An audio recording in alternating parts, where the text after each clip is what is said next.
So why doesn't it matter whether kunta kinte exists or not? I see there are a lot of people that try to detract from roots and to try to detract from Alex Haley's work, saying, oh, it's more like historical fiction. Kunta Kinte wasn't real. I was reading about how some people were saying that like there was some circular reporting that he was telling the story of Kunta Kinte in like wherever the fuck in Africa, and people are just repeating shit back to him that he had already told them, that like maybe the griot that he talked to wasn't real, whatever, whatever. All that, it literally doesn't matter. Why?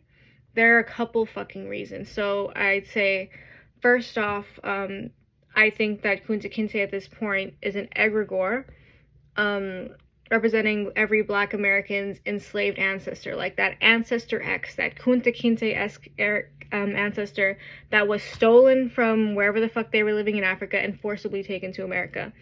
The thing is, when you watch Roots, right, or you read Roots, and there's a story about Kizzy, there's stories about Chicken George, right, like Kizzy, she gets raped and stuff, like, did every single Black female ancestor get raped, or did every enslaved Black American female back in those fucking slavery days, did every single one get raped?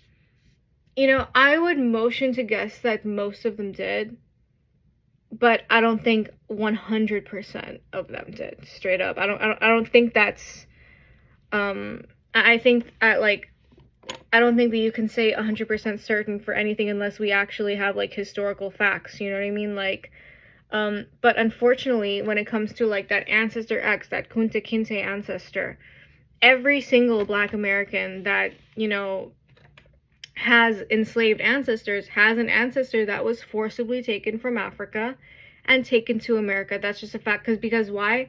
Because that's how they got here. Like, point blank period. They, like, their ancestors did not choose to be here. Every Black American has an ancestor that was forcibly taken here, and like you kind of can't deny that. And okay, let's talk about the egregore point. An egregore is like a kind of psychic construct that is formed by like the psychic energy of a bunch of people putting energy towards a thing. There can be an egregore for like a certain like occult lodge or something, but I think that like egregores can also be like entities, right? And I think that Kunta Kinte as an egregore has been charged by the psychic energy of all the Black Americans who watched Roots, sorry, a little weird burp, that watched Roots in 1977, that watched Roots, another burp, sorry, energy burp's probably purging some fucking energy, in 2016, that them watching, the story, like, whether they think it's fictional or not, but they're watching a character on their TV, a human being on their TV, acting out, definitely acting out, because it was a fucking show, but seeing somebody get taken from their village in Africa and enslaved in America, that's going to pull some psychic energy out of them, and that's going to, like, go towards the Kunta Kinte area. There's an island named after Kunta Kinte.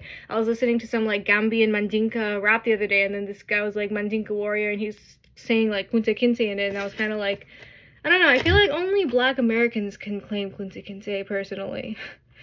Because, I mean, I was talking to a Black friend of mine, and I was like, what do you think of, like, Africans? And there was actually, like, some, because he's like, I feel like they copy us, but if we really look at it, they were the ones that sold us out and, like, made us get taken over here, and I was like, I don't think, like, every single African in Africa is, like, their ancestor was, like, a slave trader, but, that is an interesting thing to think about, and I think that they're valid for, believing that. One thing I do like about Roots is that it doesn't gloss over, like, the really unfortunate fact that, like, the first, so Black Americans, like, enslaved Black Americans, they were not, like, stolen by a white man in the fields of Africa, you know what I mean? They were actually, stolen by their brothers and then sold to the white people. So it's in some very fucked up, there's, like, some fucked up, like, poetic shit implied there. Like, the first blow comes from your brother. The next blow comes from a white dude. Which is, I don't know, it's like, the first blow comes from within the family, right? So that's messed up, but in reality, like, also, whether Kunta Kinte existed or not, it doesn't matter. Like, his influence the influence of kunta kinte as an egregore, as an idea, has already had a massive effect that cannot be undone. You know, like, people try to shit on Alex Haley saying that this is historical fiction, but the Bible is historical fiction, and people fucking say it's holy. You know, like, did King David exist or not? A lot of historians say very likely, probably not. But that doesn't mean that the idea of King David is psychically powerful, you know, because people are giving energy to it through, like, you know, the Bible's being printed over and over again referring to him. That's going to give energy to the psychic egregore, you know, especially even more because, like, you have a tangible thing linking to this, like, maybe fictional idea on the astral plane, right? But, like, people don't, what am I saying here? Okay, so, like, you know, like, King David inspired a shit ton of people. Kunta Kinte inspired a shit ton of people, made them think about things differently. Like, so it doesn't matter whether they existed or not. Like, I mean, if you want to, like, split hairs historically and be, like, not fun about things, yeah, you can, like, check, oh, like, they're real or they're not real. Like, no. Like, what actually matters is, like, what that idea, that egregore, that psychic energy, how that thing influenced society. King David influenced society. Like, people fucking love the Psalms. I have some fucking cards here that I got from Dollar Tree, like, years ago. They got a butterfly and a psalm on it. I still fucking give them out to people, you know what I mean? I think I got, like, 3 left now. Shit like that. So, like, you know, Kunta Kinte already had a fucking massive influence on the black psyche. So whether he existed or not kind of doesn't matter. And especially the fact that, like, well, like, it's actually more significant than King David because, like, as an idea, Kunta Kinte, in my opinion, is more salient than King David, because, like, okay, it's just, like, a king that maybe existed, right? Like, who cares, right? But Kunta Kinte, like, every black American, like I said earlier, has an ancestor that went through what Kunta Kinte went through. So that story needs to be told. And maybe because we can't find, like, we don't know the names of every single, like, African that got fucking stolen from Africa and taken to America. We don't have those names. So, like, it's psychically powerful to have kind of like a center point for that energy to gather. You know what I mean? Like, so these nameless ancestors that, you know, were taken in the Middle Passage and stuff, they now have something that they can attach to that's tangible. Like, people say Kunta Kinte and you know, they know what you're talking about. You know, for the most part, even before I figured out what the fuck roots was. So, like, you can kind of see. Before I figured out what the fuck roots was, man, like, I knew who the fuck Kunta Kinte was. You know, now I know who he is more. But it's really nice that those nameless enslaved ancestors kind of have a grapple point. But, yeah, I don't know. Like, those are just my thoughts on it. I haven't watched the whole series yet. I just watched clips, and I just was compelled to make this video talking about it. Because, look, I've seen a lot of things. A lot of movies have made me cry. I'm a bitch, you know, like, I'm an emotional ass bitch. But, like, nothing has made me feel actual pain. Like, nothing has made me feel physical pain. Nothing made me wince and cry more than the fucking, like, whipping scenes in Roots, you know, like both the fucking 1977 and 2016, you know, when Kunta Kinte doesn't want to give up his African name, gets whipped for it, and then he has to, like, acquiesce to fucking Toby, you know. And, like, I guess another thing, like, just the mental, spiritual strain of being taken from your home to a foreign place with people that don't speak your language and being forcibly given another name.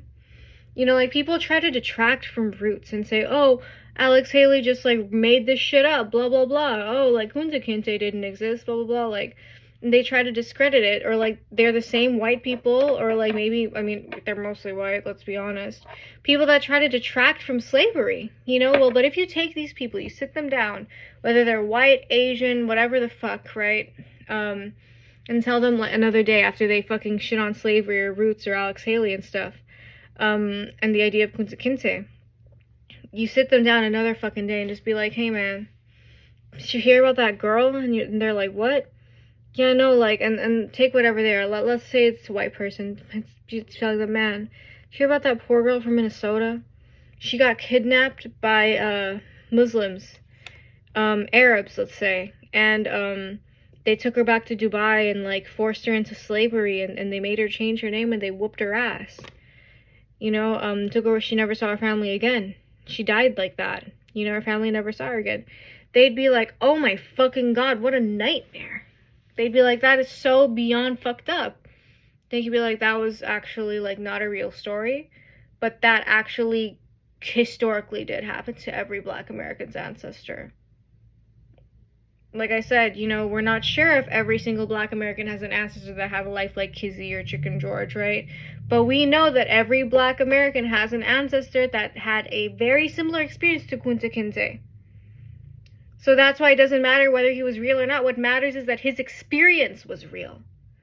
You know, it doesn't matter, like, Kunta Kinte, whether he existed as a person or not. What matters is that he had a real experience, that his experience, you know, it kind of gives a face and a name, whether that's fictional or not. It gives a face and a name to these unnamed people.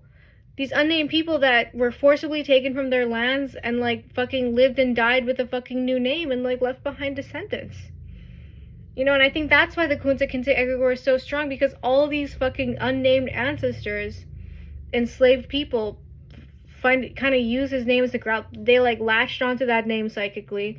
And then, you know, the psychic energy of their living descendants feeling that pain, watching it, I think that, you know, just went again and again and again. And then now, like, it kind of happened. You know what I mean? Like, so, those are my thoughts on kunta kinte, a very interesting psychic phenomena that I kind of saw with my own, you know, logic, unverified